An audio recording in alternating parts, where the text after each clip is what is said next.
The war room of Titan AI systems erupted in digital chaos. Every monitor across 40 workstations flashed crimson warnings, a synchronized heartbeat of catastrophic failure. Rachel Morgan stood at the center of the storm, her Louboutin heels rooted to the polished floor, while $680 million in artificial intelligence infrastructure collapsed around her. The air tasted of panic and recycled air conditioning, sharp enough to cut. Board members flooded her phone with demands she couldn't answer. Investors threatened to pull funding by morning, their voices shrill through the speaker she'd muted 3 minutes ago. Her elite engineering team shouted over each other, fingers flying across keyboards that mocked their desperation with error messages propagating faster than they could read. Bank of America's systems were down. Delta Airlines couldn't process reservations. Walmart's inventory management had frozen mid-transaction across 2,000 stores. The penalty clause sat heavy in Rachel's mind. $50 million per day of downtime. 3 days maximum before clients could terminate contracts without recourse. Every second that ticked past was another $1,000 evaporating into the Minnesota winter night. In that precise moment of maximum catastrophe, the door to the war room swung open. Marcus Hayes pushed his janitorial cart through the threshold, the wheels squeaking against the tile with a sound that somehow cut through the chaos. His phone was propped against the cleaning supplies, screen glowing with the face of a 6-year-old girl who smiled at flashing lights she couldn't understand. The cart's handle was covered in stickers, stars and rockets, and cartoon animals applied with the careful attention only a child could muster. Rachel's composure shattered. Every ounce of terror she'd been containing for the past 43 minutes transmuted into rage with a target she could actually hurt. She spun toward the intruder, her designer suit immaculate despite the apocalypse, her eyes holding the particular contempt that power reserves for those it considers beneath notice. The words came out ice sharp. "What are you doing here?" Marcus Hayes woke at 4:45 on a Wednesday morning to darkness and the familiar symphony of poverty trying to hold itself together. The radiator in his one-bedroom apartment clanked its morning protest against negative 15-degree cold, metal expanding in reluctant duty. Frost had crawled across the single window that overlooked the parking lot of Riverside Apartments in St. Paul, creating patterns that looked almost beautiful if he didn't think too hard about the heating bill. He moved through shadows with practiced silence, navigating around furniture he could identify by memory alone. The kitchen occupied one corner of the main room, separated from the sleeping area by a bookshelf he'd built 3 years ago from wood salvaged behind a construction site.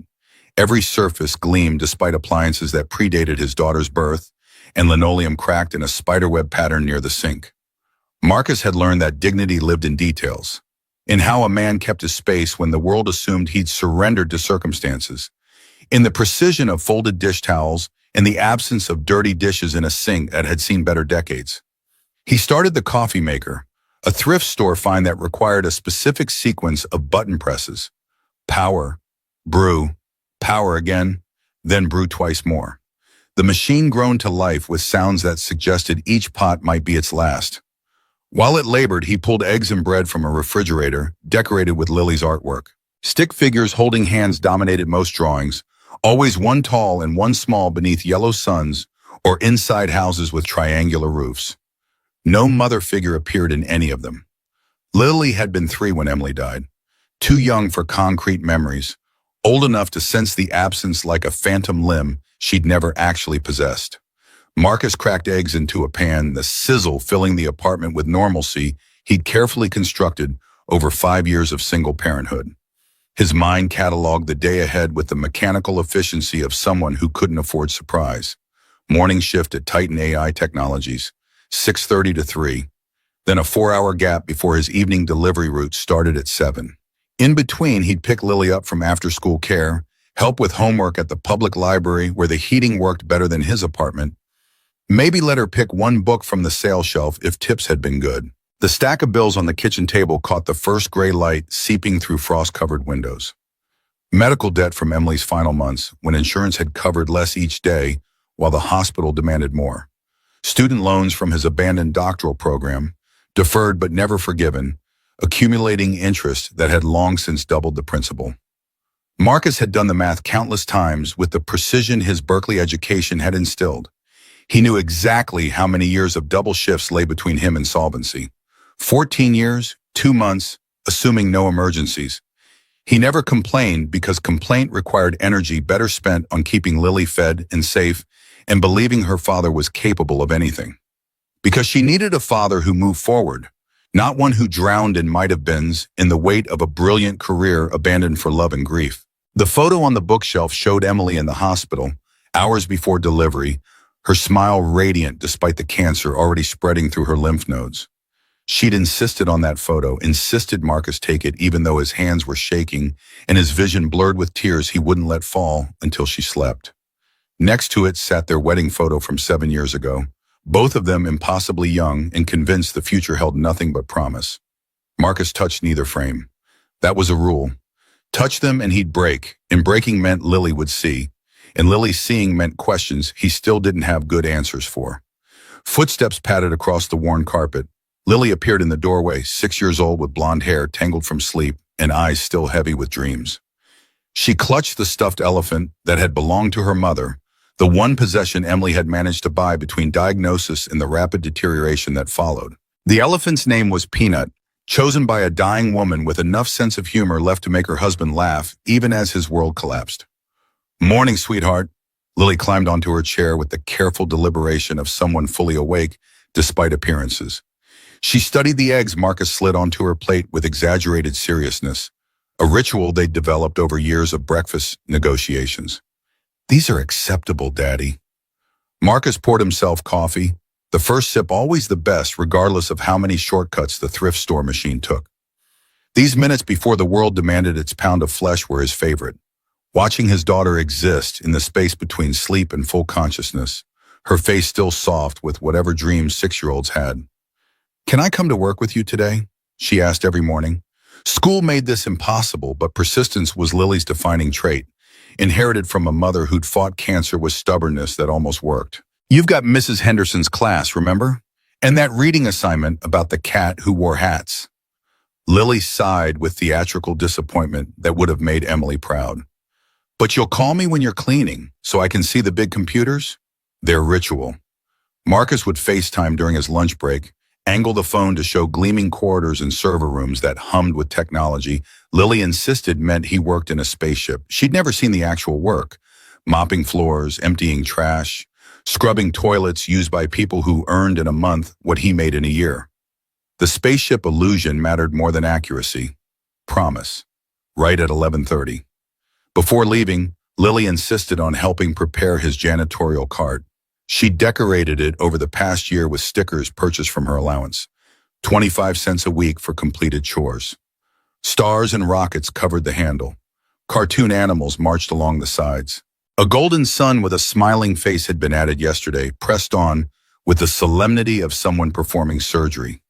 "So everyone knows you're special, Daddy." Marcus knelt to accept her hug, breathing in strawberry shampoo from the dollar store, storing this moment against the hours ahead.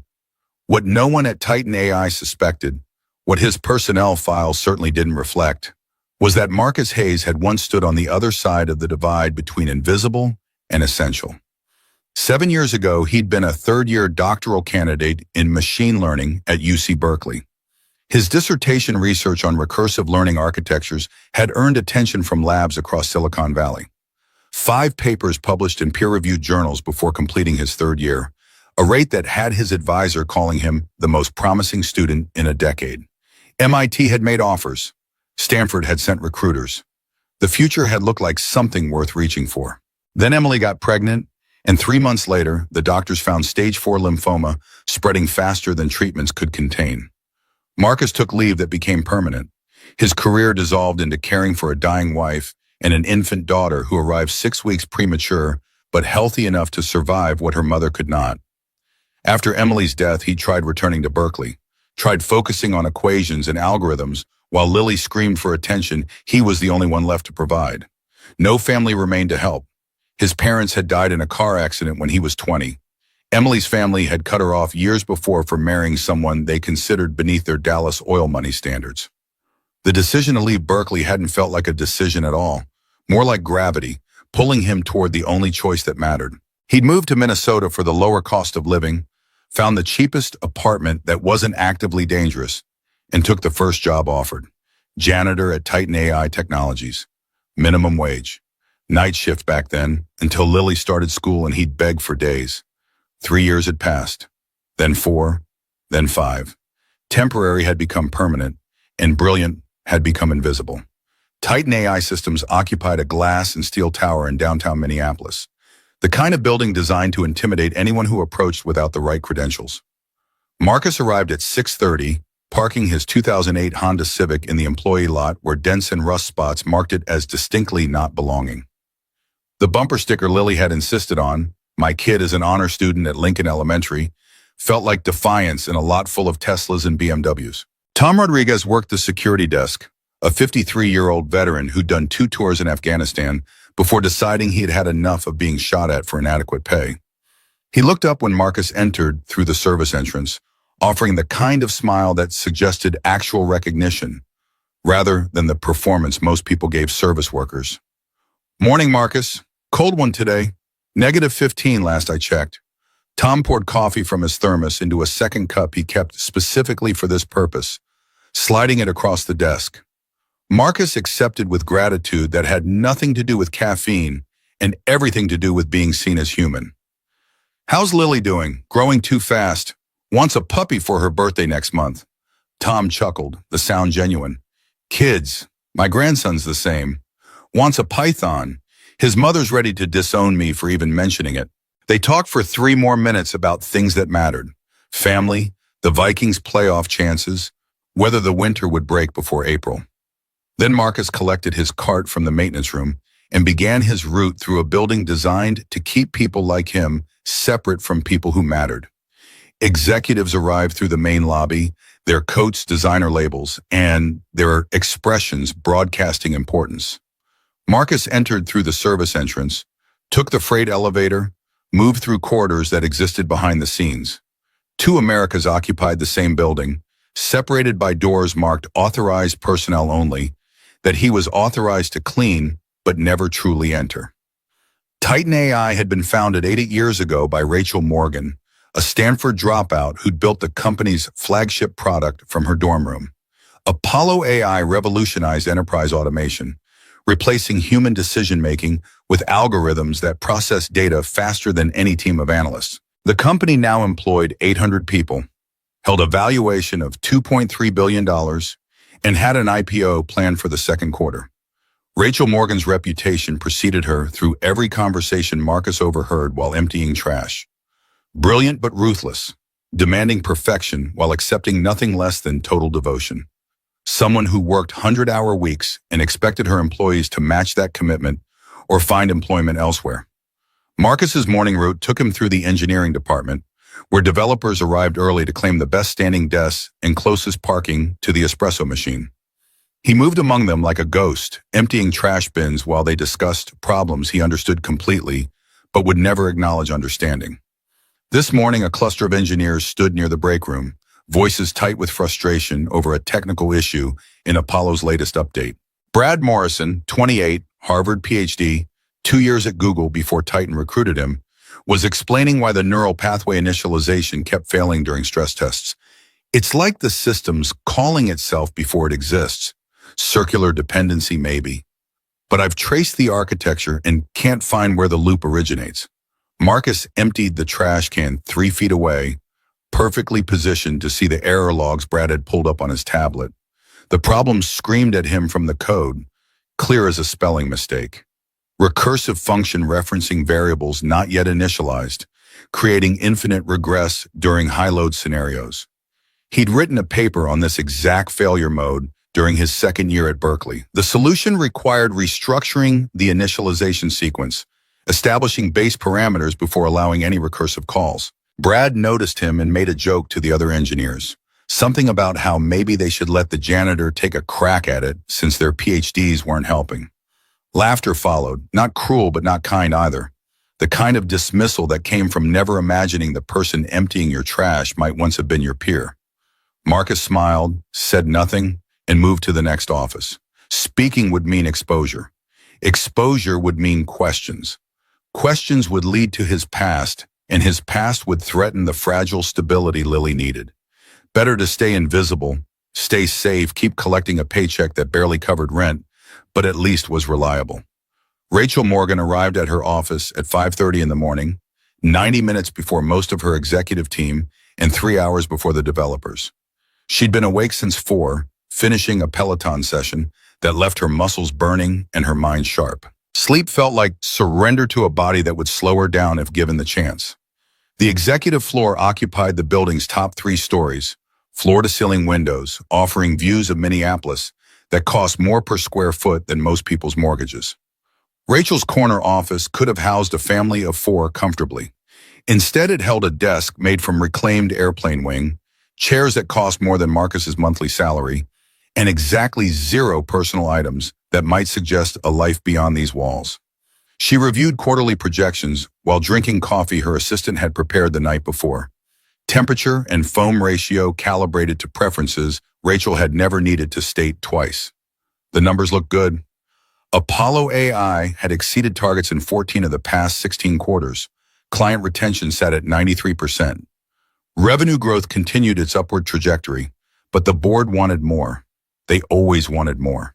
Harrison Blake, the venture capitalist who'd invested $50 million in Titan Series B, had been making noise about leadership stability, about whether a 32-year-old CEO could handle the pressures of taking a company public, about experienced guidance and proven track records, which translated to installing some 50-year-old male executive who'd failed upward through 3 previous startups. Rachel had built Titan from nothing. She'd written the first version of Apollo in her Stanford dorm room after dropping out when professors told her the ideas were too ambitious, too complex, too unrealistic for someone her age to execute. She'd proven them wrong with obsessive dedication that left no room for relationships or rest or anything resembling normal human connection. The 6 a.m. executive meeting featured Rachel demolishing her VP of sales for missing quarterly targets by 3%. She delivered the criticism in voice that could cut glass, each word precisely chosen to wound while maintaining professional distance. The VP left looking like he'd been physically struck.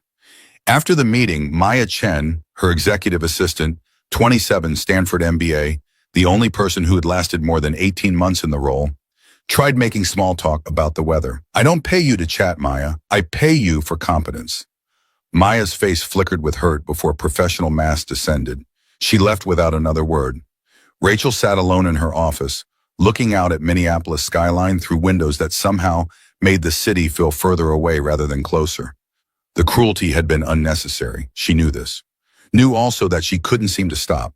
Couldn't find the switch that would make her capable of basic kindness when kindness felt like weakness, and weakness meant removal.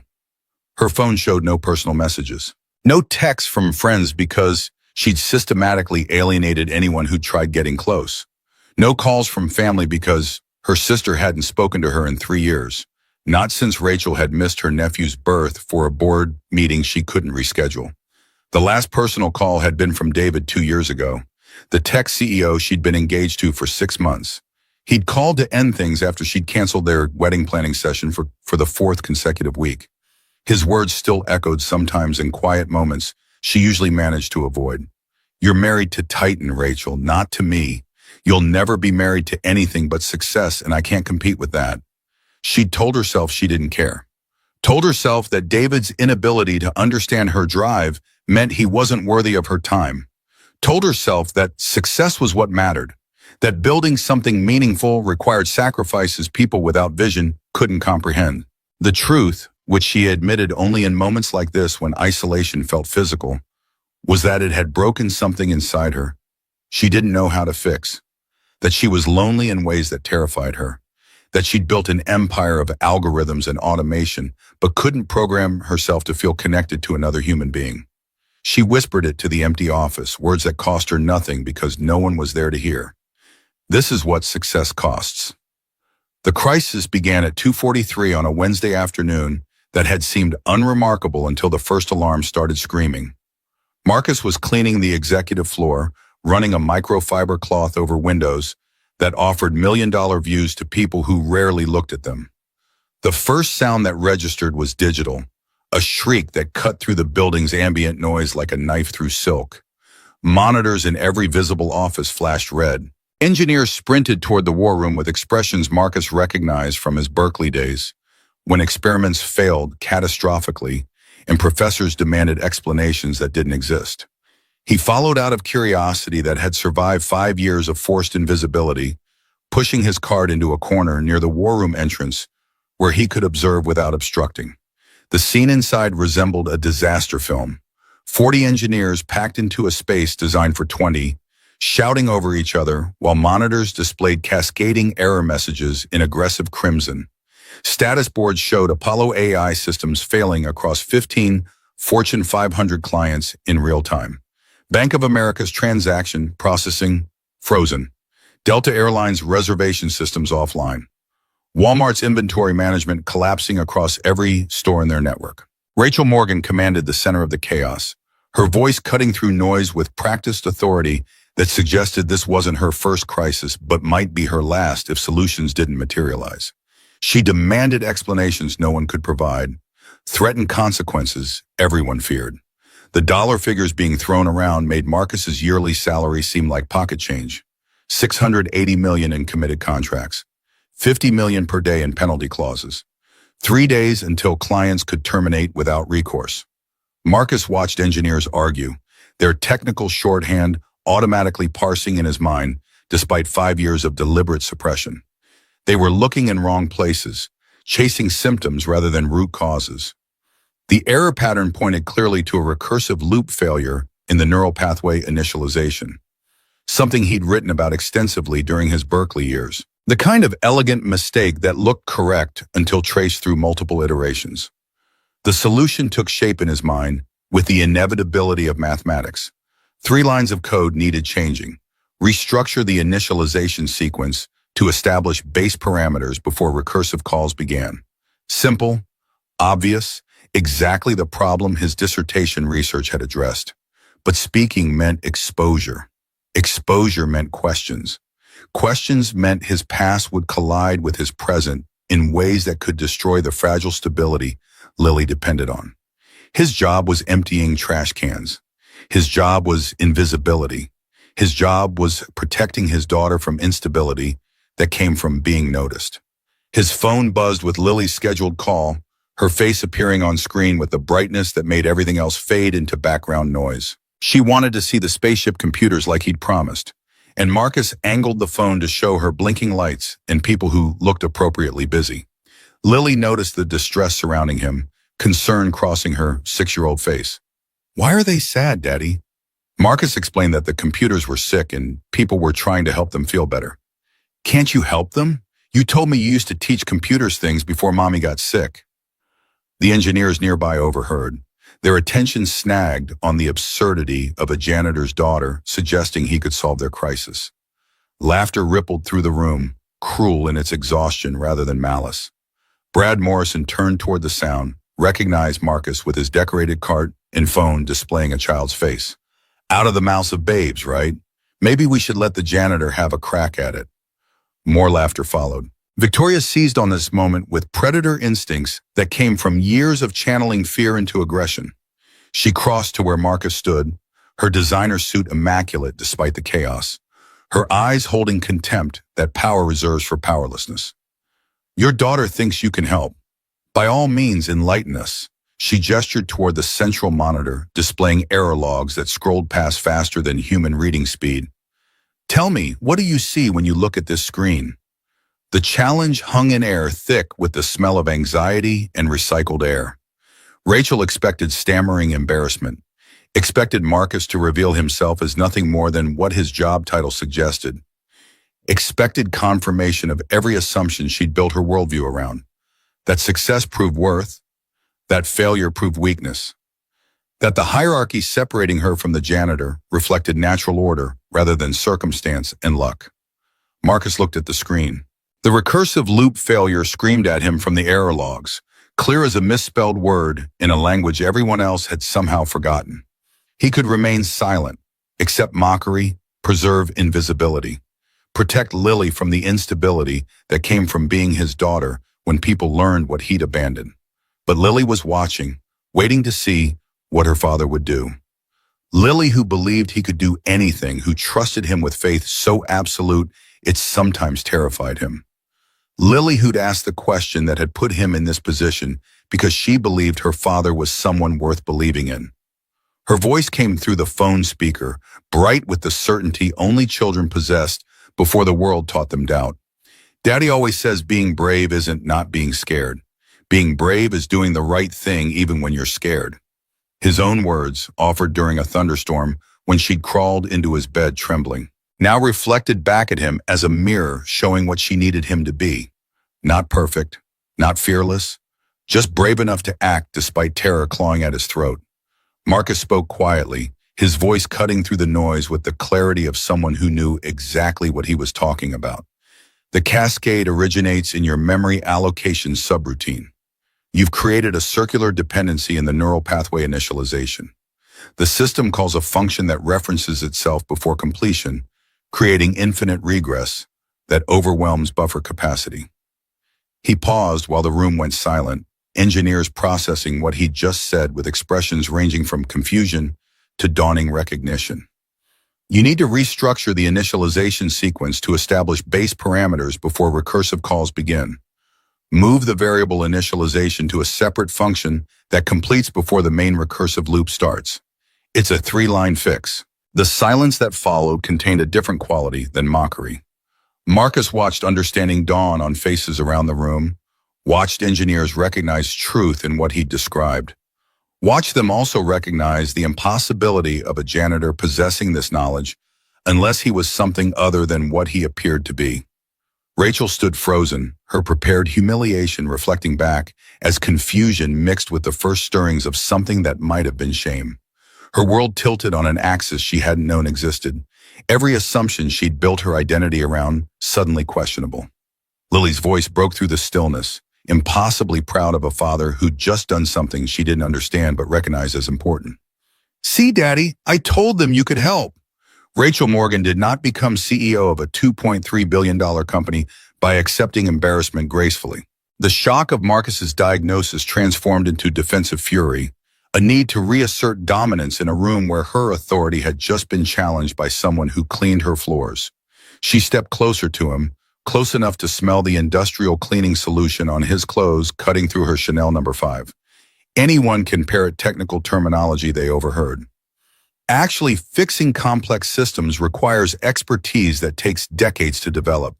Her eyes swept the room, gathering allies among senior engineers who resented a janitor showing them up, who needed to believe their PhDs and years of experience meant something that job titles validated. If you're so confident, why don't you prove it? Fix the system yourself. The challenge hung like a thrown gauntlet designed to force Marcus into either retreat or more spectacular failure. Rachel was betting $680 million that a janitor couldn't back up words with action, that his diagnosis was lucky guess or overheard conversation rather than actual expertise. Several engineers shifted uncomfortably. Maya Chen, who'd been observing from the doorway, started to object. "Miss Morgan, maybe we should focus on the actual problem." Rachel silenced her with a look that could freeze the Minnesota winter solid. "I'm waiting, unless your expertise ends at description." She pulled cash from her wallet with the deliberate theater of someone making a point. $5,000 in crisp hundreds, fanned like a poker hand. The money represented more than Marcus earned in 2 months, and Rachel knew this, knew exactly what she was doing by making wealth itself part of the weapon. "I'll bet this against your next 2 months' salary that you can't do anything useful." "You're right, you get the money. You're wrong, you're fired, and I'll personally ensure you never work in tech again." The room held its breath. Brad Morrison and his faction wore expressions suggesting they wanted to see Marcus humiliated, wanted confirmation that hierarchy meant something. Tom Chen, the senior engineer who'd been kind during their brief interactions, looked uncomfortable but said nothing. Marcus looked at the $5,000, then the screen, then his phone where Lily watched with eyes that believed her father was capable of anything. The money meant 4 months of after-school care, meant catching up on overdue bills, meant maybe fixing the Honda's transmission before it failed completely. But if he was wrong, if he failed, he'd lose the job that barely sustained them. Lily would lose the stability that let her sleep without nightmares about being taken away by social workers who asked questions about adequate supervision and appropriate living conditions. Lily's voice came through the phone, small but certain. "Daddy, remember what you told me about being brave?" The words were his own, offered during thunderstorms and first days of school, and every moment when fear threatened to paralyze her. Now she was offering them back, teaching him lessons he'd tried teaching her. Marcus handed his phone to Maya Chen, who'd been watching the entire exchange with an expression suggesting she thought her boss had lost her mind. "Could you hold this so my daughter can see?" Maya took the phone carefully, angling it toward the central workstation where 40 engineers and one CEO waited to see if a janitor could save a company or simply destroy himself trying. Marcus approached the keyboard where Rachel stood, and for a moment they were close enough to touch. CEO and janitor, wealth and poverty, pride and dignity, two people separated by everything except the 3 feet of space between them. "I'll need access to the core architecture." Rachel hesitated, some part of her still hoping he'd back down, prove her right, confirm that the world made sense in ways she understood. Then she gestured sharply at Brad Morrison to provide credentials, certain this would end in Marcus's humiliation and her vindication. The login screen gave way to dense walls of code, millions of lines representing years of development by teams who'd never imagined a janitor would be navigating their life's work. Marcus's fingers found the keyboard with muscle memory 5 years hadn't erased, the particular rhythm of coding that had once been natural as breathing. He navigated through directory structures with swift efficiency that made Brad Morrison's expression shift from smugness to confusion. How does he know the architecture? Someone whispered it, the question spreading through the room like contagion.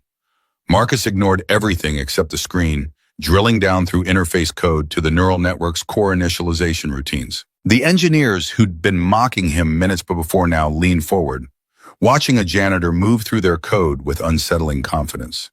Rachel maintained her position beside him, arms crossed, face set in determined skepticism that couldn't quite hide the cracks forming in her certainty. The flaw revealed itself exactly where Marcus predicted, buried in a recursive function that referenced variables not yet instantiated.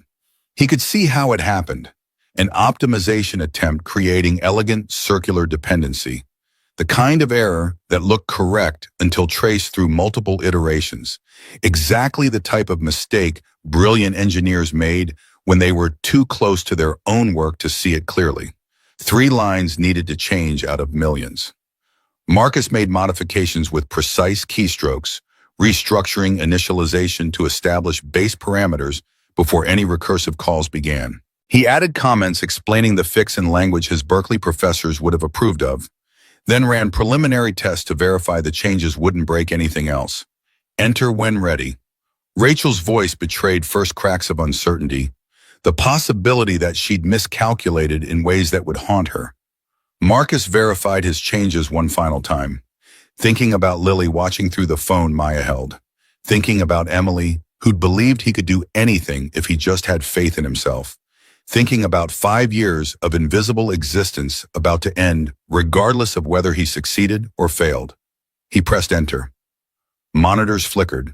Error messages began disappearing like smoke and wind, replaced by the cool blue of successful processes.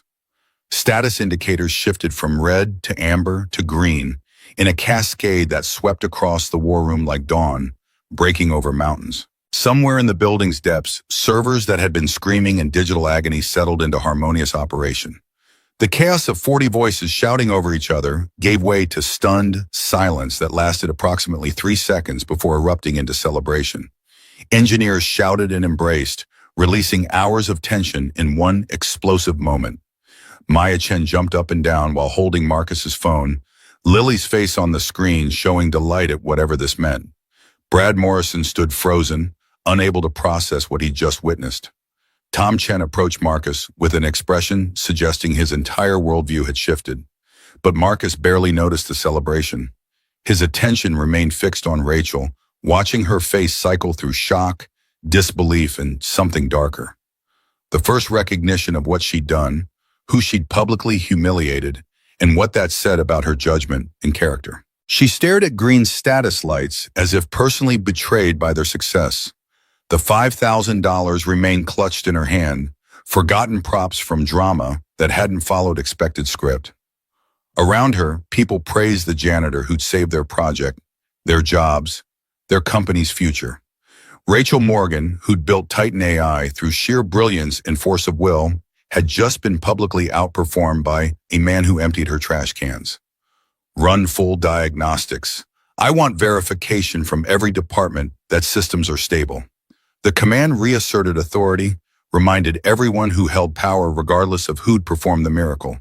Engineers scattered to stations, but eyes kept returning to Marcus, who'd stepped back from the keyboard and now stood quietly beside his decorated cart. The janitor cart with stickers his daughter had applied because she thought everyone should know her father was special. The diagnostics took 20 minutes. 20 minutes during which Marcus waited in patient silence, while Rachel paced and engineers whispered and the world tried processing what had just happened. When results appeared on the central monitor, the room fell quiet again with different quality of silence. Not mockery or celebration, but something closer to awe, mixed with confusion. Not only had Marcus's fix resolved the cascading failure, but his restructured initialization had improved overall system efficiency by 18%. Processes requiring 12 seconds now completed in 10. Memory usage had dropped by 22%. The janitor had not merely saved their project, he'd made it significantly better than their entire engineering team had managed in 3 years of development. Rachel read the numbers 3 times, certain there must be error in the analysis. But data held firm under every verification. A janitor had walked into her war room and casually outperformed every Stanford and MIT graduate on her payroll. A man she'd publicly humiliated possessed skills that apparently exceeded her own. The implications threatened everything she'd built her identity around. Tom Chen approached Marcus with undisguised awe, abandoning professional distance for honest amazement. Where did you learn? He couldn't complete the question, couldn't bridge the gap between janitor and virtuoso, between what Marcus appeared to be and what he'd just proven himself to be. Marcus offered a slight shrug that deflected rather than explained. Lucky guess. Sometimes fresh eyes help. The modest words convinced no one. Engineers had spent years developing Apollo, lived inside its code like a second language, and none had seen what Marcus saw in minutes. Brad Morrison stared at him with expression suggesting his entire understanding of merit and hierarchy had just been demolished. Maya Chen smiled while holding the phone, recognizing something others were too shocked to process. Rachel watched the exchange with expression unreadable even to herself. The $5,000 had disappeared back into her wallet, bet unfulfilled by mutual unspoken consent. When Marcus retrieved his phone and told Lily he'd call her after work, Rachel made no move to stop him. She simply watched as the janitor collected his cart and wheeled it toward the door as if nothing remarkable had happened. As if he hadn't just saved $680 million and exposed every assumption she'd based her life on as potentially worthless. The door closed behind him. The war room gradually emptied as engineers returned to workstations, conversations already shifting to speculation about who Marcus really was. Rachel remained in her office long after most staff went home, staring at personnel files on her laptop with obsessive focus that had built her company but destroyed her personal life. Marcus Hayes, employee number 7442, hired 5 years ago for janitorial services, listed education, high school diploma, emergency contact, Lily Hayes, daughter age 6, previous employment, delivery driver, warehouse worker, retail stock clerk. Nothing in his file explained what she'd witnessed. Nothing suggested capability that had just saved her company. She began searching beyond company records, driven by need to understand that felt almost physical. The first hint came from an old UC Berkeley alumni newsletter buried in Google results, a brief mention of promising doctoral candidates in machine learning.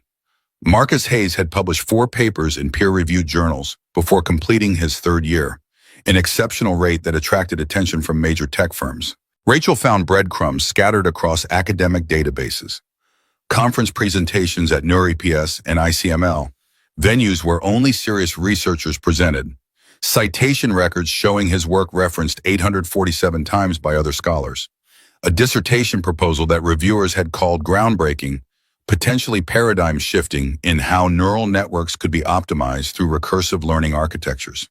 Then nothing. Abrupt end to a stellar career coinciding with dates that deeper searching connected to an obituary for Emily Hayes, beloved wife and mother taken too soon at age 28, survived by husband Marcus and daughter Lily, age 3. Rachel sat in darkness as the full picture assembled itself with the inevitability of mathematics. The janitor cleaning her floors had once been a rising star in her field. The man she'd publicly humiliated possessed expertise matching or exceeding her own. He'd abandoned everything, education, career, future, to care for a dying wife and motherless daughter. He'd fallen from academic heights to service work and visibility without apparent bitterness or desire for recognition. She thought about Lily's face on that phone, absolute confidence declaring her father capable of anything. She thought about Marcus's quiet dignity facing mockery, his refusal to defend himself even while holding knowledge that could devastate his attackers. She thought about $5,000 offered as weapon, about threats of firing and blacklisting, about every casual cruelty she'd inflicted because power made it possible. Something shifted in Rachel's chest, an unfamiliar sensation she eventually identified as shame, pure, undiluted shame at who she'd become and what she'd done.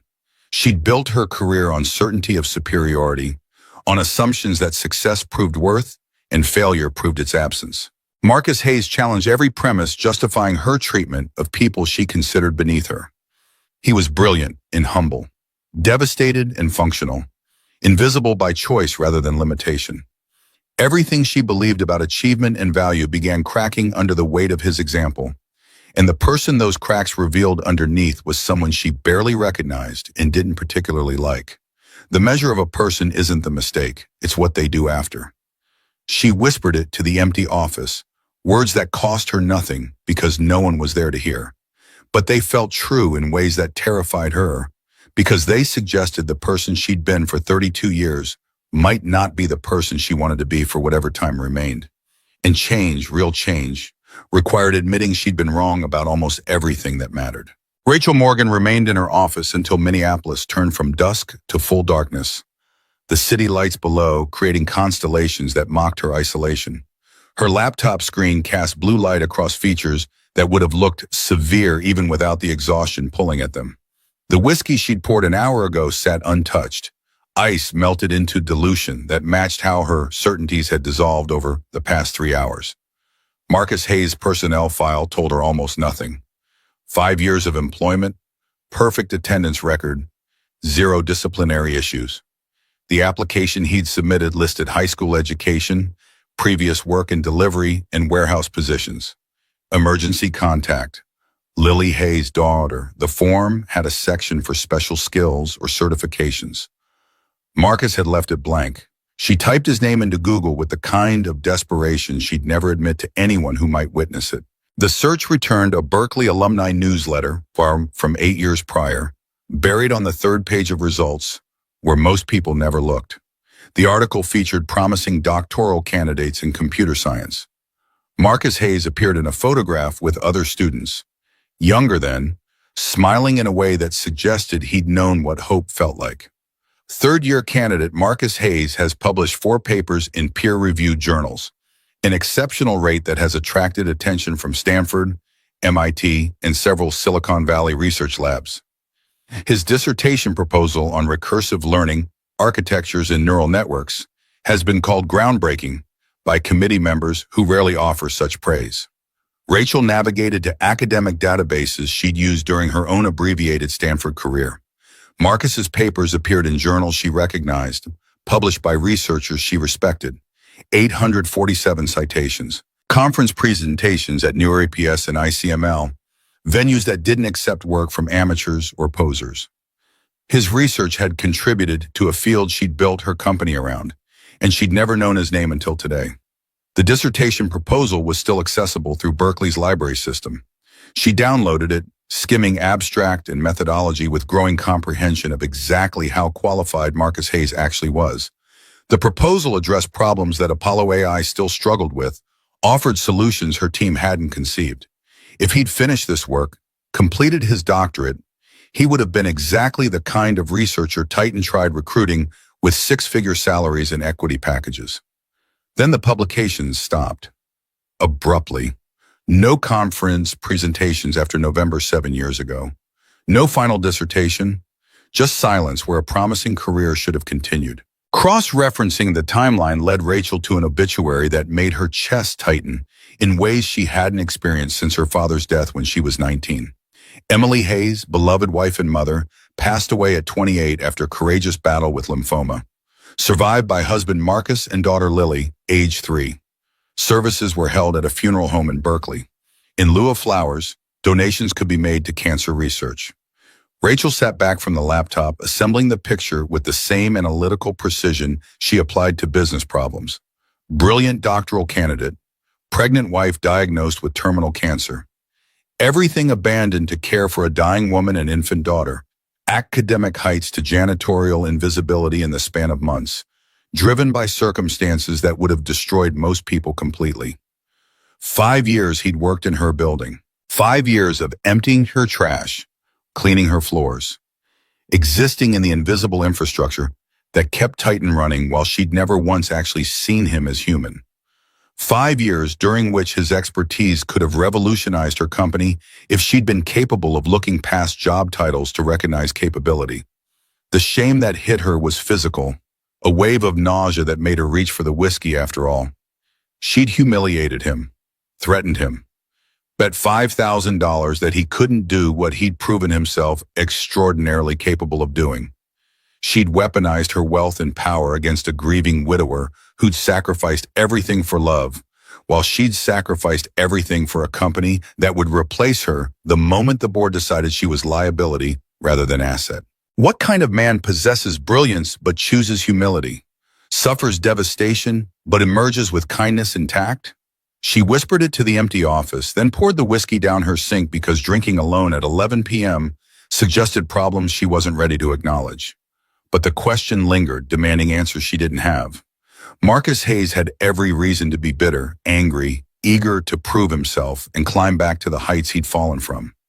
Instead, he'd chosen invisibility to protect his daughter's stability, had chosen dignity over recognition, had shown more character in his restraint than Rachel had demonstrated in years of ruthless ambition.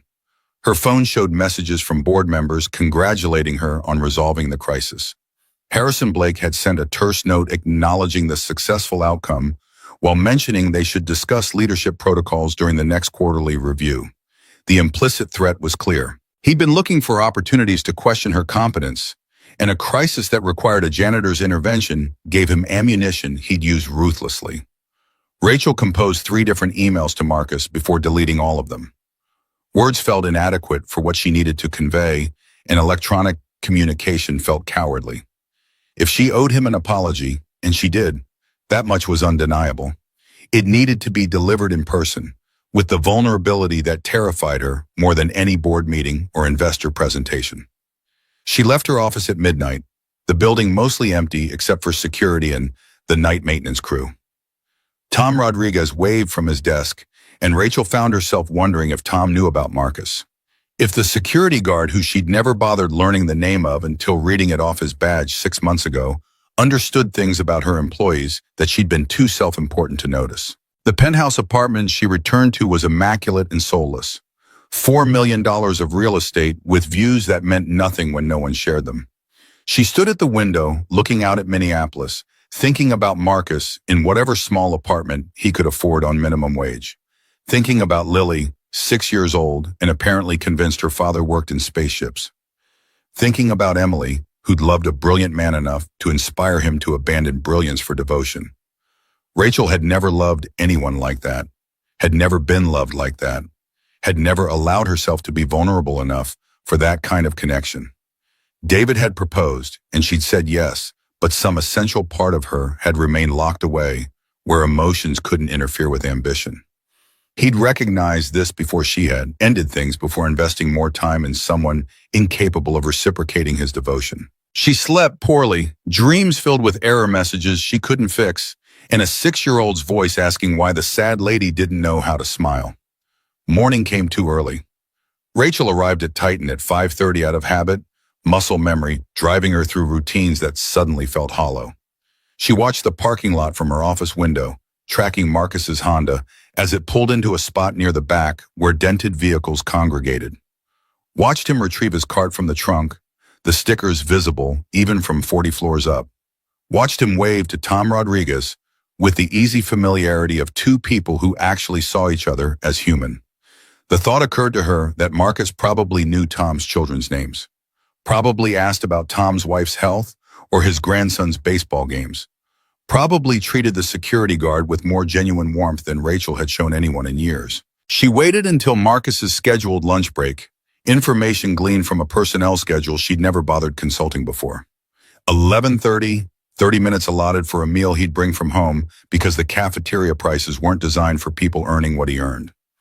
Rachel left the executive floor without telling Maya where she was going, descended in the freighted elevator Marcus used daily, navigated corridors she'd never walked in 8 years of owning this building.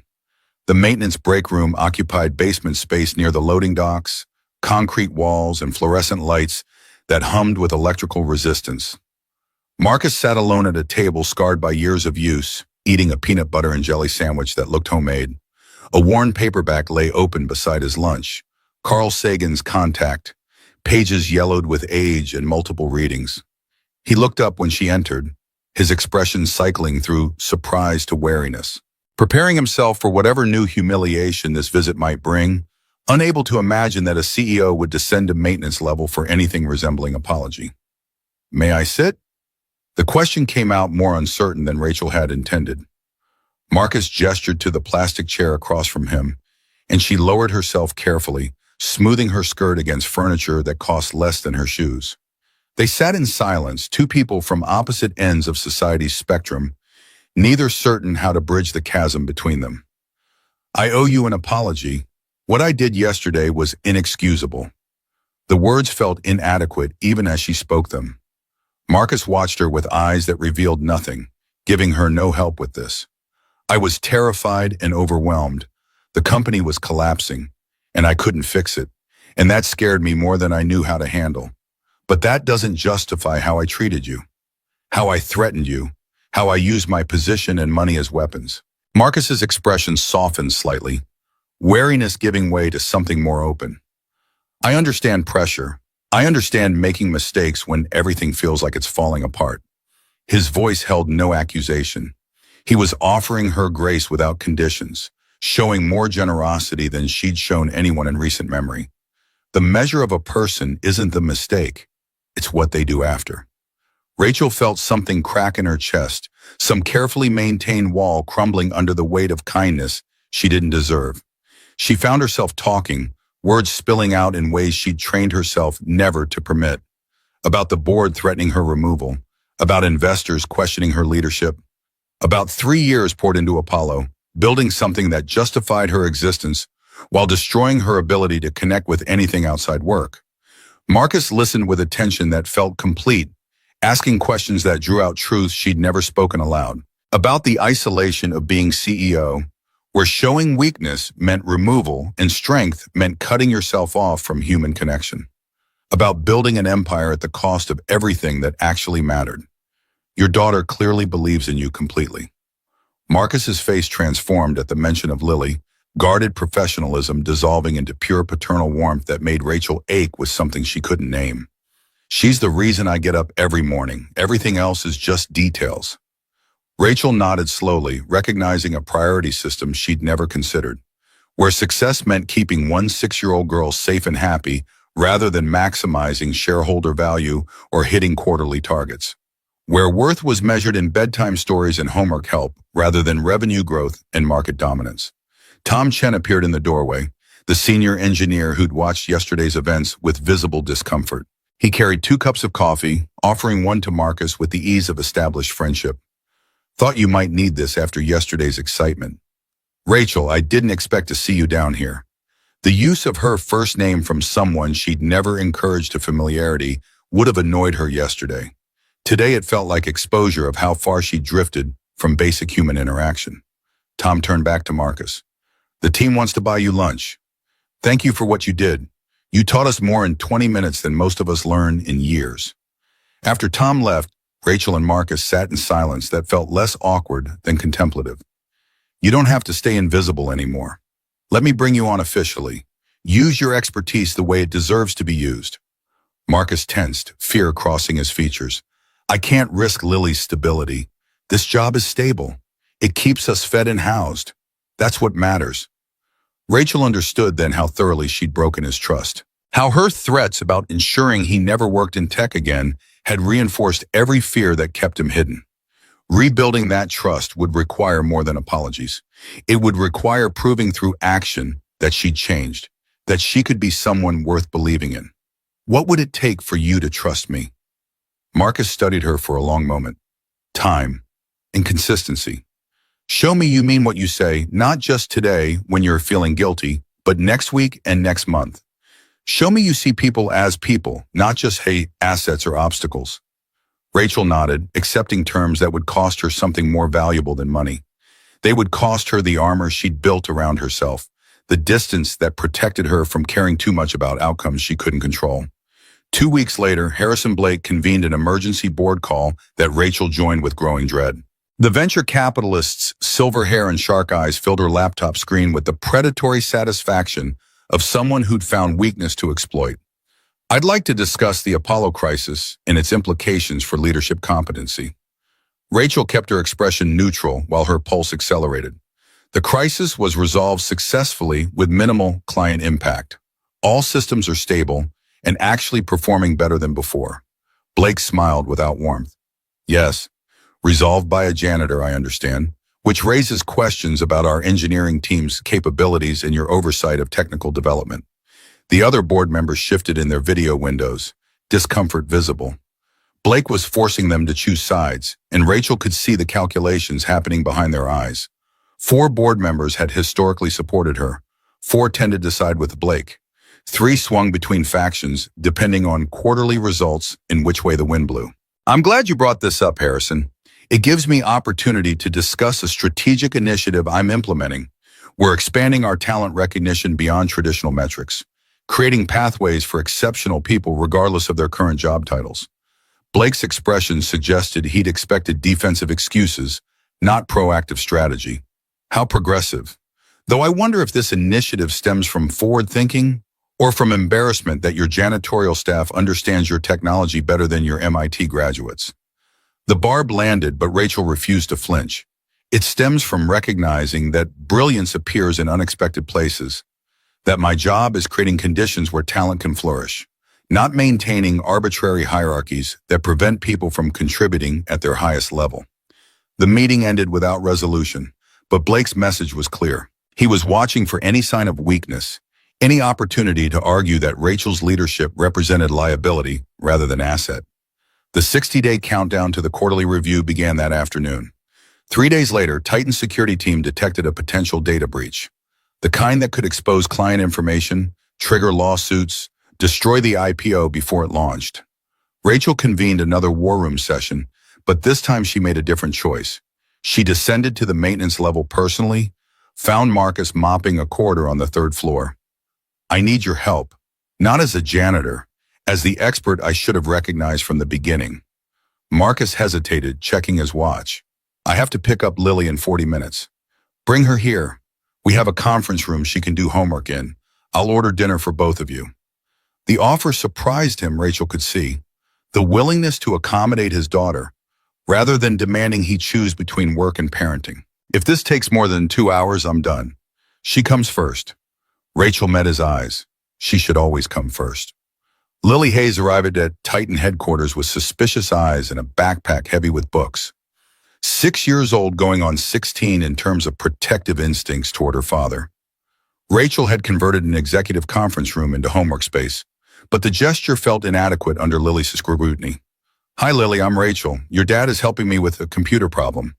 The little girl's response was polite but cold. Hello, Miss Morgan. The formality created distance, made clear that Lily saw Rachel as threat rather than friend. Rachel tried asking about school, about homework, about favorite subjects. Lily gave minimal answers, each one a small rejection of Rachel's attempts at connection. When Rachel offered to order Lily's favorite food, the girl's response shut down that avenue completely. Whatever Daddy says is okay. While Marcus worked with the security team in the war room, identifying the authentication protocol vulnerability and implementing fixes, Rachel sat in the conference room with a 6-year-old who wanted nothing to do with her. Every attempt at conversation died quickly. Every question received answers designed to end rather than continue dialogue. Maya Chen appeared with pizza an hour into the ordeal, taking pity on her boss's obvious floundering. Sometimes kids need space. Let her come to you instead of pushing. But space felt like failure, and Rachel had built her life around refusing to fail at anything. She returned to the war room where Marcus was teaching engineers how to prevent similar vulnerabilities, his expertise on full display in ways that made Brad Morrison's resentment palpable. The team that had mocked Marcus days before now hung on his explanations, recognizing mastery when it was demonstrated. The fix took 90 minutes. Marcus returned to the conference room where Lily had completed her homework and was drawing pictures with colored pencils Maya had found somewhere. Rachel sat nearby with her laptop, trying to work but mostly watching a 6-year-old who represented everything Rachel had never allowed herself to want. Marcus's face transformed, seeing his daughter safe and occupied. Pure love radiating from someone who'd lost so much, but still had the one thing that mattered. Daddy, did you fix the computers again? We fixed them together. It's always teamwork. In the car going home, Lily asked the question that had been building all evening. Is Miss Morgan your boss now? Are you going to stop being a janitor? Marcus gripped the steering wheel tighter. I don't know, sweetheart. Things might change, but we'll figure it out together. Lily was quiet for several blocks. I don't think I like her very much. Marcus's heart sank, recognizing the complication his daughter's opinion represented. Lily's acceptance mattered more than any salary increase or job title. More than the attraction he was trying very hard not to acknowledge whenever Rachel looked at him with those eyes that suggested she might be capable of seeing him as more than a problem to solve. Over the following weeks, a pattern developed. Marcus consulted on technical problems while maintaining his janitorial position, unwilling to surrender the stability it represented. Rachel offered him a formal role as technical consultant at $85,000 annually, but Marcus insisted on keeping both positions until he could trust that the consulting wouldn't evaporate. The arrangement made no organizational sense, but it worked with effectiveness that defied conventional hierarchy. Maya Chen became a bridge between Marcus and the engineering team, championing his contributions while running interference against Brad Morrison's faction, who resented a janitor showing them up. Late-night work sessions brought Marcus and Rachel together in ways that felt dangerous and inevitable. Side by side at whiteboards, they would solve problems with a synchronicity that made other engineers exchange knowing looks. Rachel provided business context while Marcus brought technical depth. They finished each other's sentences, thought in parallel, created solutions neither could have generated alone. One night, working past midnight on a particularly stubborn bug, their hands brushed reaching for the same marker. Electric current seemed to pass between them, both pulling back as if burned. Sorry, don't be. The moment stretched, neither moving, both aware of crossing lines that couldn't be uncrossed without consequences. Marcus's phone buzzed with a call from Lily, homesick at a sleepover. He stepped away to comfort her, and the spell broke. Rachel watched him talk to his daughter with patience and warmth she'd never seen anyone display, and something in her chest ached with wanting she couldn't afford to feel. Harrison Blake hired a private investigator to research how the Apollo crisis had actually been resolved. The investigation revealed Marcus's academic background, his Berkeley papers, his abandoned doctorate. Blake compiled a dossier with the thoroughness of someone building a weapon, waiting for the right moment to deploy it. Lily's 7th birthday arrived in early April. Marcus planned modest celebrations within his budget, cupcakes at school, small gifts, dinner at Chuck E. Cheese. Rachel wanted to give Lily something meaningful but had no framework for understanding what a 7-year-old might want. Maya suggested science equipment since Lily loved learning, and Rachel bought an $800 telescope with equipment that seemed appropriate for someone interested in space. The birthday dinner at Marcus's apartment was the first time Rachel saw how they lived. The worn furniture and thrift store appliances. The spotless cleanliness that couldn't hide poverty's marks. The photos of Emily that Marcus kept visible because Lily deserved to know her mother. Lily's response to the telescope was lukewarm at best. Polite thanks followed by setting it aside with visible discomfort. Rachel's heart sank, understanding she'd misjudged badly. The gift was too expensive, too much, creating obligation rather than joy. After Lily went to bed, Rachel helped clean up, her hands in dishwater for probably the first time in years. Marcus stood beside her drying plates, and the domesticity felt surreal. She'll come around, just needs time. What if she doesn't? I don't know how to connect with her. I've never been around children. The admission cost her something. Rachel Morgan admitting inadequacy, admitting she didn't know how to do something important. Neither do I really. We're both making it up as we go. Their hands touched in the dishwater, and this time neither pulled away. They stood in that tiny kitchen with its cracked linoleum and outdated appliances, hands linked, facing uncertainty together. The quarterly board meeting arrived with the inevitability of Judgment Day. Blake's presentation was thorough and devastating. He revealed that the janitor who'd saved Apollo possessed a PhD-level background Marcus had never disclosed, displayed the timeline from promising researcher to service worker, implying that Rachel's management was so poor she hadn't noticed exceptional talent for 5 years. The board erupted with questions Rachel couldn't answer without throwing Marcus under the bus or accepting full blame for incompetence. Blake moved for a vote of no confidence, 4 board members supporting him immediately. Marcus watched from the maintenance office on a monitor Maya had set up, seeing Rachel's face as accusations mounted. He braced for the betrayal he knew was coming, the pragmatic choice that would save her career at his expense. But Rachel didn't deflect. She owned every failure, then pivoted to strategy. Marcus Hayes represents exactly the thinking this company needs. Intelligence doesn't care about job titles. My job is recognizing exceptional talent wherever I find it and creating conditions where it flourishes. The vote split 4-4-3. Blake's motion tabled for 60 days. Rachel survived, but barely, probation hanging over her like a guillotine waiting to drop. The story leaked to media within hours. Tech journalists hungry for unusual narratives seized on the janitor saves company angle. Marcus's privacy evaporated in heat of public attention. Reporters appeared at Lily's school. Photographers staked out their apartment parking lot. LinkedIn connection requests flooded in by thousands. Lily came home crying, overwhelmed by questions from classmates about their poverty, about her dead mother, about why her father cleaned toilets if he was so smart. Marcus held her while fury built in his chest at what visibility had cost them. Rachel hired security to watch their apartment and Lily's school without asking Marcus first, assuming her resources gave her the right to make decisions about his daughter's safety. When Marcus discovered the security guard in the parking lot, he went straight to Rachel's office. "You don't make decisions about my daughter's safety without asking me. Someone had to do something. You were too proud to ask for help." The fight revealed fault lines neither wanted to acknowledge. Marcus's inability to accept help. Rachel's need to control everything. Both recognizing they were arguing about more than security, about feelings neither was ready to name. Lily's resistance hardened. She blamed Rachel for the disruption to their peaceful invisibility. Told Marcus that before Rachel appeared, they were okay.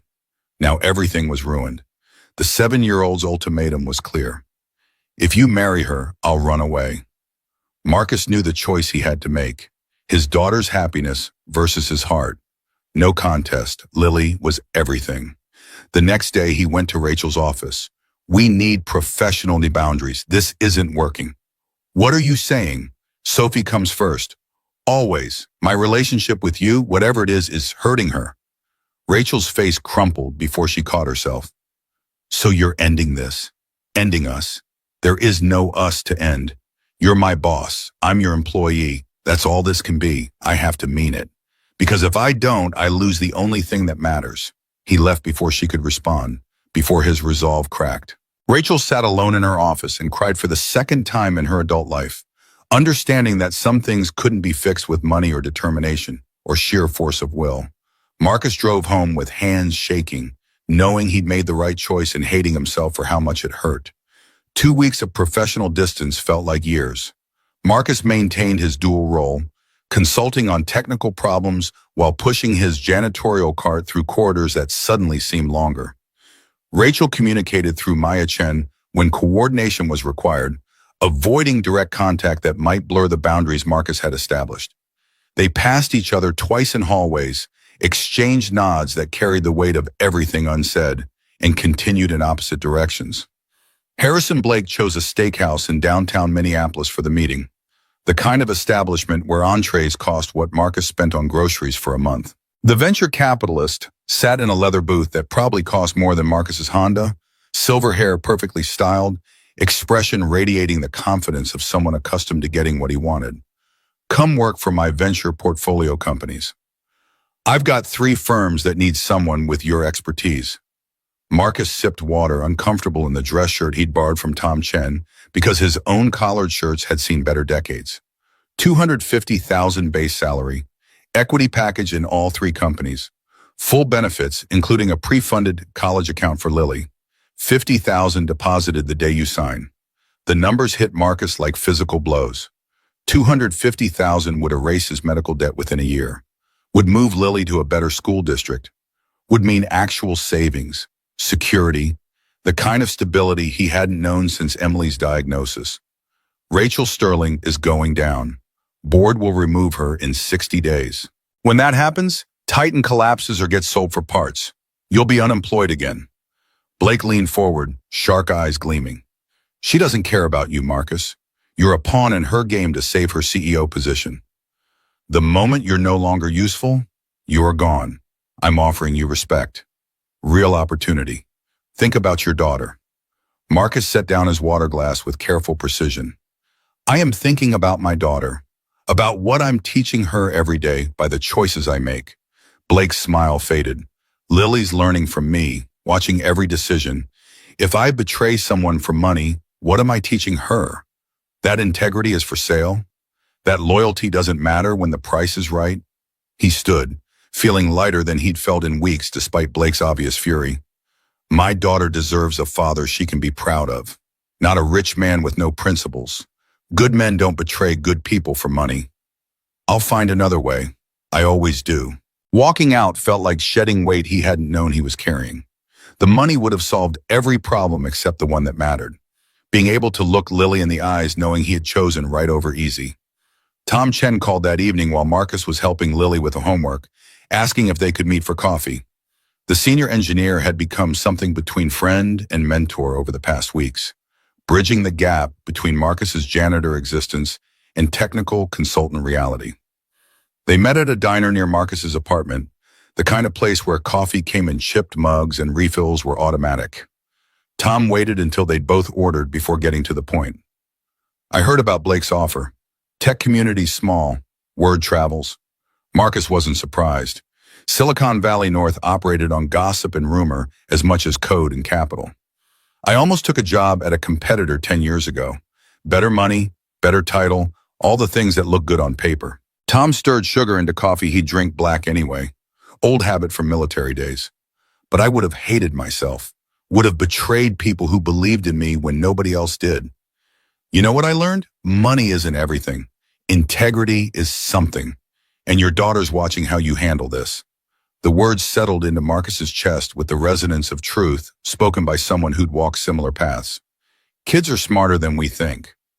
Lily wants you happy, not rich, happy. There's a difference, Diron. Marcus thought about Lily's face when he'd come home upset after ending things with Rachel. The 7-year-old's concern had been for his emotional state, not their financial situation. And Rachel? She's changed because of you. Don't throw that away. You're not just a brilliant engineer, Marcus. You're a good man. That's rarer. Good men don't betray people for money. They find a third way. The third way revealed itself through Lily's observation 3 days later. Marcus had been moving through the apartment with the kind of mechanical efficiency that suggested functioning without feeling. Lily noticed what adults worked hard to ignore. Are you sad because of Miss Morgan? Marcus tried deflecting, but Lily pressed with the persistence that made her both wonderful and exhausting. Daddy, you told me to always tell the truth. Are you telling the truth now? The question trapped him between the lesson he tried teaching and the example he was currently failing to set. Yes, I'm sad, but you're more important than my feelings. Lily sat with this for a moment, face scrunched in concentration. What if I was wrong about her? The words surprised Marcus enough that he stopped pretending to organize the bookshelf. I've been thinking, the telescope. She didn't have to get me that. And she looked really sad when I didn't like her. Like when I'm mean to kids at school and feel bad after. Marcus knelt to Lily's eye level, giving her the full attention this conversation deserved. You taught me that being brave means doing hard things. Maybe I need to be brave and give her another chance. Where had this come from? What had shifted in his daughter's 7-year-old understanding of the world? You taught me another thing too. Everyone deserves second chances. Even me when I'm mean to you. So maybe Miss Morgan deserves a second chance too. Marcus felt tears threaten, pride mixing with something that might have been hope. Only if you really want to. I won't force anything. I want you to be happy, Daddy. When she was here, you smiled more. You sang in the morning. I miss that. The observation was so acute it physically hurt. Marcus hadn't realized he'd stopped singing while making breakfast, stopped humming during evening routines. Hadn't recognized how deeply his unhappiness had penetrated their household until Lily pointed it out. Can we invite her to dinner? I want to show her I'm sorry, and I want to show her how the telescope works. We've been looking at Jupiter, and I drew pictures. Marcus pulled his daughter into a hug that lasted longer than strictly necessary. Are you sure? I'm sure. Plus, if you marry her someday, I want to already like her. That seems important. The call to Rachel required 3 attempts before Marcus actually pressed send. His hands shook holding the phone, rehearsing and abandoning various approaches before settling on simplicity. Lily wants to invite you to dinner. At our place. Tomorrow night, if you're free. Rachel's voice came through with barely controlled emotion. I'm free. I'll be there. What time? 6:30? I'll bring dessert. And Marcus? Thank you. The preparation consumed the next day with intensity that suggested this dinner mattered more than any meal in recent history. Lily cleaned the apartment with precision that would have impressed military inspectors, arranging furniture and straightening pillows with the gravity of someone preparing for visiting dignitaries.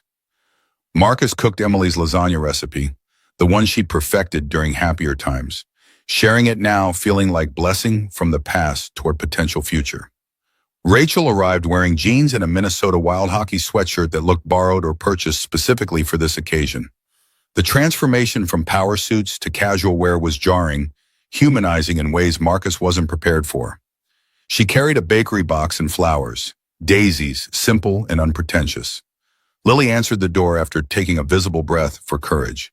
Hi, Rachel. Thank you for coming.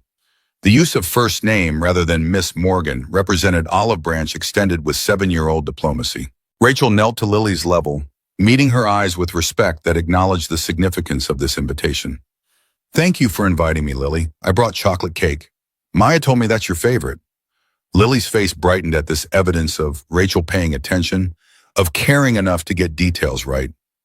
I'm sorry I was mean about the telescope. It's really cool. Daddy and I used it to look at Jupiter, and I drew you pictures.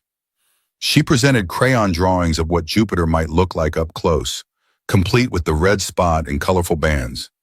Rachel accepted them like precious artifacts, genuine tears forming. These are beautiful. Can I keep them? Lily nodded, shy smile breaking through wariness. Yeah, I made them for you. Something fundamental shifted in that moment. Rachel seeing Lily as a person rather than obstacle. Lily seeing Rachel as someone capable of caring rather than just another adult disrupting their peace. Dinner conversation flowed easier than Marcus had dared hope. Lily showed Rachel her science project for the upcoming school fair, a volcano that would demonstrate chemical reactions. Rachel engaged with genuine interest, suggesting improvements without condescension. Have you tried adding dish soap to the lava mixture? Makes it foam better and last longer. Lily's eyes widened. Really? Can we try? After we eat, I'll show you the ratios.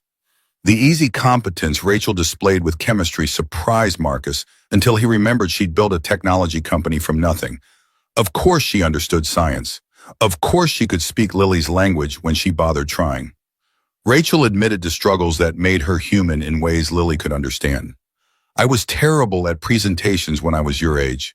Threw up before everyone. Really? But you're so important. Being important doesn't mean not being scared. It means being scared and doing it anyway. The echo of Marcus's own lesson about bravery wasn't lost on Lily. She looked at her father with expressions suggesting pieces were clicking into place. That's what Daddy says. About being brave? Your dad's a very wise man. After dinner, they moved to the worn couch that had seen better decades. Rachel helped Lily set up the telescope by the window, both of them working together to calibrate and focus. Marcus made coffee, watching from the kitchen, while two people he cared about found common ground in the night sky. Rachel named constellations with the precision of someone who'd studied them seriously. Orion's Belt, Cassiopeia, the Big Dipper pointing toward Polaris. Lily absorbed the information with hunger for knowledge that reminded Marcus painfully of himself at that age. His phone buzzed with a text from Blake. Final offer, $300K, expires midnight. Marcus deleted it without responding. Some decisions didn't require reconsideration. Leaving Rachel's apartment that night, Lily grabbed both their hands, swinging between them like a bridge connecting separate shores. This was fun. Can we do it again? Rachel looked at Marcus over Lily's head, hope and fear warring in her expression. I'd like that very much. If your dad says it's okay. Daddy? Marcus felt the last of his resistance crumble. Yeah, we can do it again. Harrison Blake's hostile takeover announcement hit the tech news feeds on a Friday afternoon. Tender offer at $45 per share, 30% premium over current trading price. The offer would remain open for 72 hours, giving shareholders until Monday morning to decide Titan's fate. Rachel convened an emergency board meeting within the hour. Blake's faction supported the acquisition. Her loyalists resisted. The three swing voters were doing exactly that, swinging toward whichever option seemed most financially advantageous.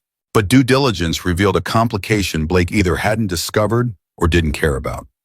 Apollo 2.0, the next-generation platform Titan was preparing to launch, had a critical security vulnerability, the kind that could expose all client data, trigger class-action lawsuits, destroy any value Blake thought he was acquiring.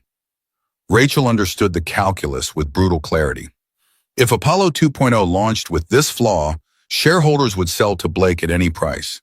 If she could fix it before Monday's vote, she had a chance to make the case for independent future. Fixing it required expertise she didn't have, required the one person who'd proven capable of seeing what entire teams missed, required asking for help from someone she'd hurt, who had every reason to refuse. She went to Marcus's apartment at 9 p.m. on Friday, knocking on the door with humility that felt foreign but necessary. Marcus answered, surprised to see her standing in the hallway of Riverside Apartments, where she clearly didn't belong. I need your help. Titan needs your help. But more than that, I need you. The admission cost her every ounce of pride she'd built her identity around. Marcus studied her for a long moment, then stepped aside to let her in. Lily was already in pajamas, ready for bed, but curious about the unexpected visitor. Rachel explained the situation in terms a 7-year-old could grasp. Computers were sick again. Needed Daddy's special skills to get better. Can I come too? I want to help. Marcus looked at Rachel, who nodded immediately. Absolutely. We'll set you up with homework space and all the pizza you can eat. The war room at 10 p.m. on a Friday night felt different than during business hours. Quieter, more intimate. The skeleton crew Rachel had assembled included Tom Chen, Maya, and 4 other engineers who'd proven themselves trustworthy. No Brad Morrison. No executives who might leak to Blake. The problem was worse than initial assessments suggested. The quantum encryption protocol had a backdoor vulnerability that wouldn't just expose client data. It would allow complete system compromise. Fixing it required rewriting fundamental architecture. 60 hours of work compressed into 58 before shareholders voted. Marcus stepped into leadership naturally, assigning tasks based on strengths he'd observed over months of quiet attention. Tom Chen handled back-end restructuring. Maya coordinated communication with the broader engineering team who'd arrived Saturday morning. Others tackled specific components Marcus identified as critical path. He and Rachel worked side by side at the main whiteboard, sketching solutions with the synchronicity of people who thought in complementary patterns. She provided business context, client requirements, regulatory constraints, competitive pressures. He brought technical depth, algorithmic approaches, security protocols, optimization strategies. Somewhere around midnight, they broke for coffee. Rachel found herself alone with Marcus in the break room, while others scattered to various workstations. I never thanked you for not taking Blake's offer. How did you know about that? Maya told me. She's protective of you. We both are. Marcus poured 2 cups of coffee with the precision of someone who'd done this thousands of times. I couldn't betray you, not after everything. Is that the only reason? Marcus met her eyes, no longer hiding what he felt. No, it's not. I have feelings for you, Rachel. Terrifying, complicated feelings that I've been trying to ignore because of Lily and because of how badly this could end. Rachel's breath caught. I have those feelings too. Have had them since you showed me what grace looks like. Since you taught me that kindness matters more than winning. Maya's voice interrupted from the doorway. Sorry to interrupt the moment, but we've got a breakthrough on the encryption rewrite. The moment passed, but the words remained, hanging between them like promise neither was quite ready to formalize. Saturday's marathon saw the team working through breakfast, lunch, and dinner that arrived via delivery services charging premium rates. Marcus brought Lily to the office mid-morning, unable to leave her alone at home for the hours this required. She set up in the same conference room where she'd done homework before, this time with books and art supplies Rachel had Maya purchase. During a break, Rachel sat with Lily while Marcus consulted on a particularly thorny implementation detail. The 7-year-old was working on math homework, struggling with fractions. Can I help? Lily looked up, suspicious still but less hostile than before. I don't understand how 1/2 plus 1/3 equals 5/6. It should equal 2/5. Rachel grabbed a piece of paper, drew circles divided into sections. Imagine you have a pizza. Half of it is pepperoni, 1/3 is sausage. How much is covered with meat? She shaded the sections, showing how the fractions combined once converted to common denominators. See? You need the same size pieces to add them together, like needing the same language to talk to someone. Understanding dawned on Lily's face, followed by something that might have been respect. You're good at explaining things. I used to tutor students when I was in college. Needed money for rent. Turns out teaching is harder than learning. Lily studied her for a moment. You really like my dad, don't you? The direct question was so characteristic of Lily that Rachel had to smile. Yes, very much. Is that okay with you? Lily's face grew serious in the way children's faces do when they're processing complex emotions. He's been alone for a long time, since Mommy died. I don't remember her much, but Daddy talks about her sometimes. He says she would want him to be happy. She pulled a photo from her backpack, worn from handling. Emily Hayes smiled from the picture, blonde hair and kind eyes that Lily had inherited. I think Mommy would like you, because you're smart like her, and you make Daddy smile. Rachel's eyes filled with tears she couldn't stop. You can love my daddy, but you have to promise something. Anything. Promise you won't leave us. Promise if you love us, you stay. Because I can't lose another mommy. The raw vulnerability in those words broke something in Rachel's chest. She pulled Lily into a hug that the girl returned after brief hesitation. I promise. I promise, Lily, I'm not going anywhere. Marcus appeared in the doorway, having witnessed the exchange. The expression on his face suggested he'd just watched his two worlds merge in ways he'd thought impossible. Sunday at 4 a.m., the final code was complete. Testing phase commenced with everyone too exhausted to feel the anxiety they'd felt at the beginning. Security audits ran while engineers dozed at workstations. Penetration tests probed for weaknesses. Stress tests pushed systems to breaking points. 6 a.m. Sunday morning, all tests passed. Apollo 2.0 wasn't just fixed. It was revolutionary. The new encryption protocol was potentially patentable, worth hundreds of millions in licensing fees. Marcus had not only saved the company again, he'd made it exponentially more valuable. The team celebrated with quiet exhaustion, too tired for exuberance. Rachel addressed them with gratitude that felt inadequate. You just saved this company, every single one of you. Marcus deflected credit toward her leadership, but everyone in the room knew the truth. They'd followed his vision, executed his architecture, brought his solutions to life. As others left to sleep before Monday's shareholder meeting, Marcus and Rachel remained in the war room, surrounded by whiteboards covered in equations and architectural diagrams that represented hours of collaborative brilliance. We make a good team. The best. Rachel stepped closer, and this time there were no phones buzzing, no crises demanding attention, no reasons to pull away. They kissed with the desperation of people who'd been denying themselves too long, the sweetness of connection finally acknowledged. Lily's voice came from the doorway where she stood with her backpack, Maya having brought her back from the apartment where she'd been sleeping. "It's about time. Can we go home now? I'm tired, and you guys are being gross." They broke apart, laughing at the 7-year-old's perfect timing. Lily grinned at them with satisfaction, suggesting she'd orchestrated more than they'd realized.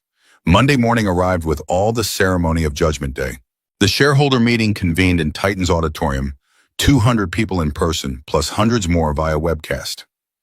Harrison Blake sat in the front row with the confidence of someone who'd counted votes and knew he'd won. Rachel's presentation was thorough. Apollo 2.0's breakthrough, the new encryption protocol, patent-pending technology worth potentially $500 million in licensing revenue, financial projections showing exponential growth if shareholders held rather than sold.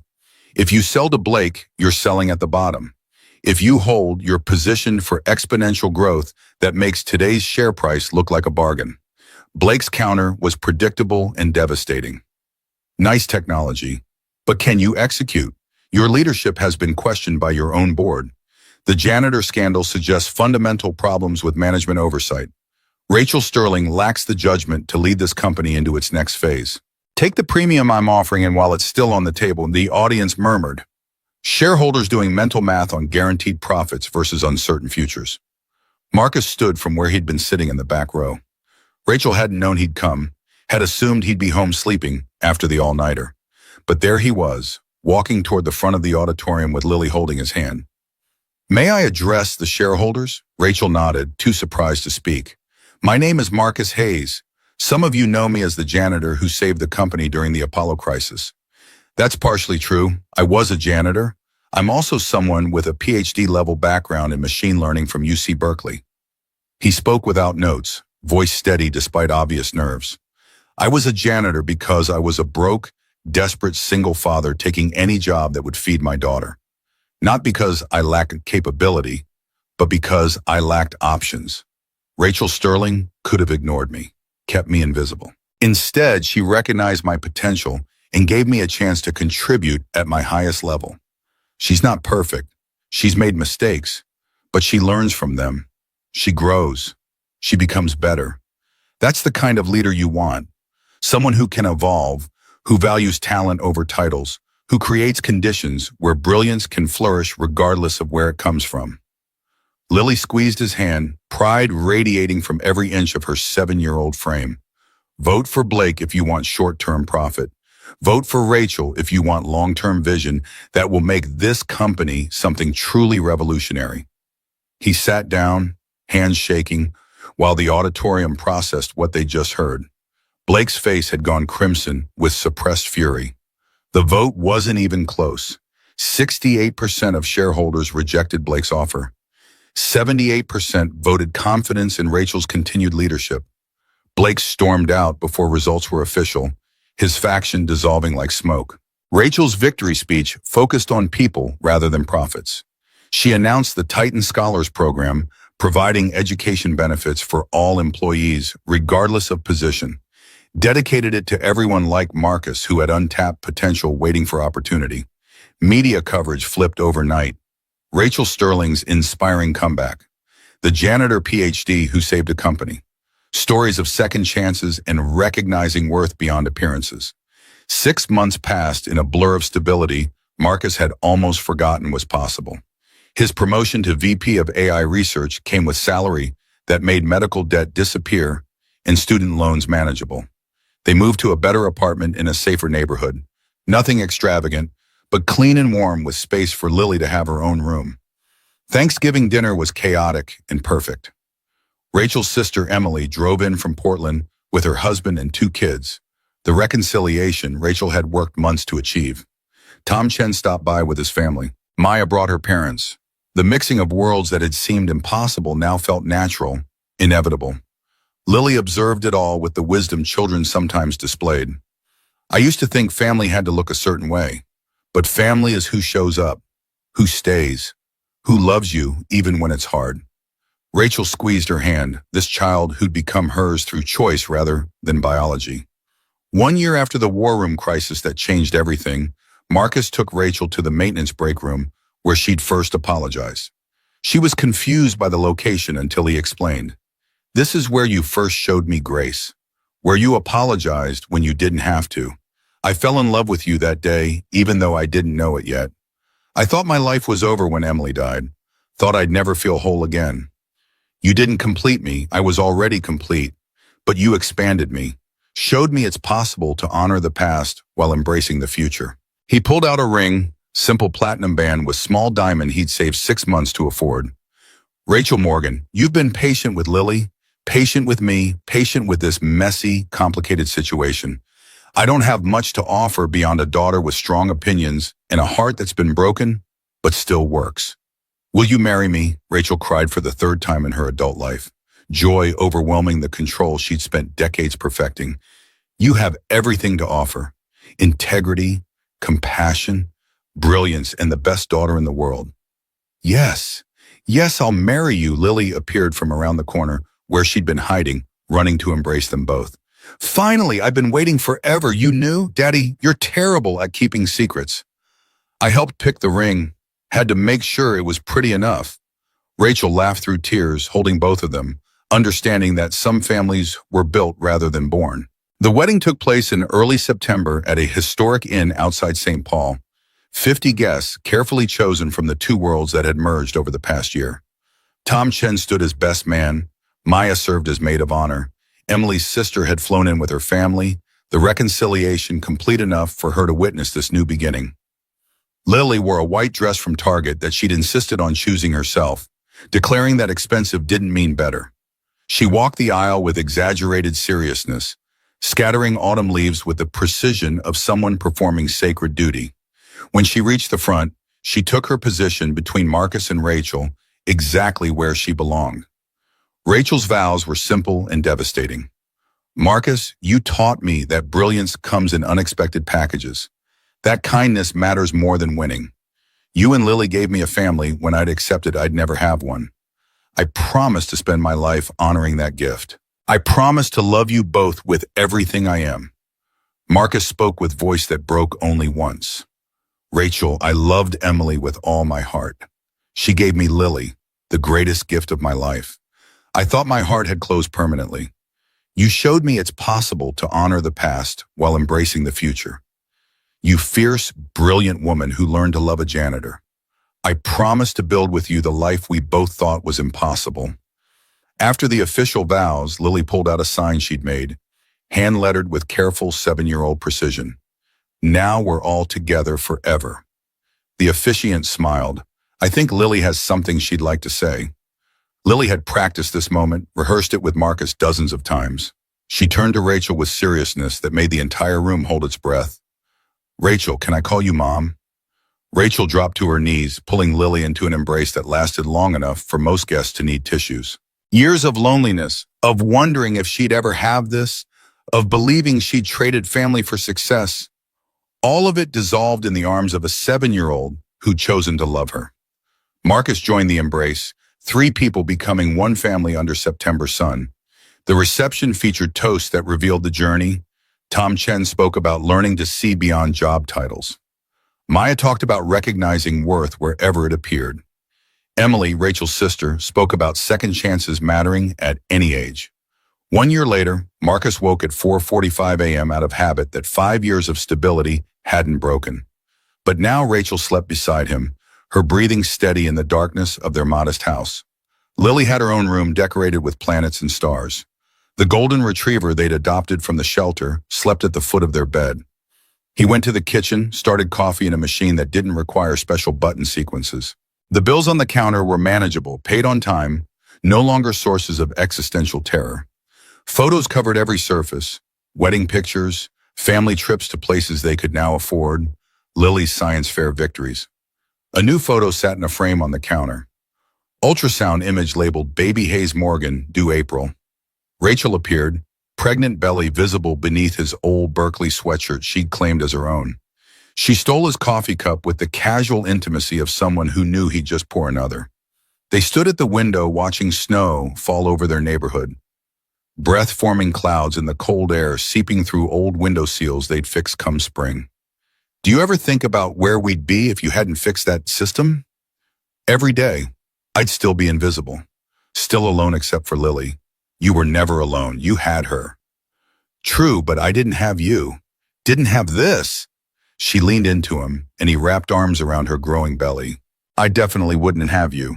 I'd be alone in some penthouse, married to my work, slowly turning into everything I swore I'd never become. You were never a monster, just lost. You found me.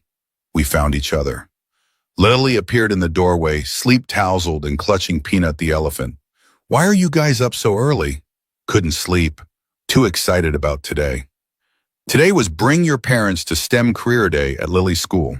Both her parents were scientists. She'd been planning her presentation for weeks. They ate breakfast together, a family scene that had once seemed impossible now rendered ordinary through repetition. Radio played news about Titan Systems announcing record quarterly earnings, credited to culture of recognizing talent regardless of traditional metrics. Marcus smirked. Your PR team's getting better. It's true, though. We did change the culture. You changed. That changed everything. Leaving for school, Marcus insisted they take the reliable used SUV Rachel had purchased after the pregnancy announcement. But he'd kept the old Honda. For Lily when she turned 16. Teach her that nothing is beneath her. That dignity lives in how you treat your work, not what the work is. Lily's backpack carried the same stickers that had once decorated Marcus's janitorial cart, plus new ones. Family photos, best family ever proclamations in 7-year-old handwriting. Dad, when the baby comes, can I teach them about science? Of course, you'll be an amazing big sister. Mom, will you still have time for my homework? Always, you're my priority. Both of you are. Lily, satisfied, skipped ahead to the car. Marcus and Rachel watched their daughter, hands linked between them. Thank you. For what? For seeing me. For giving Lily a mother. For being brave enough to change.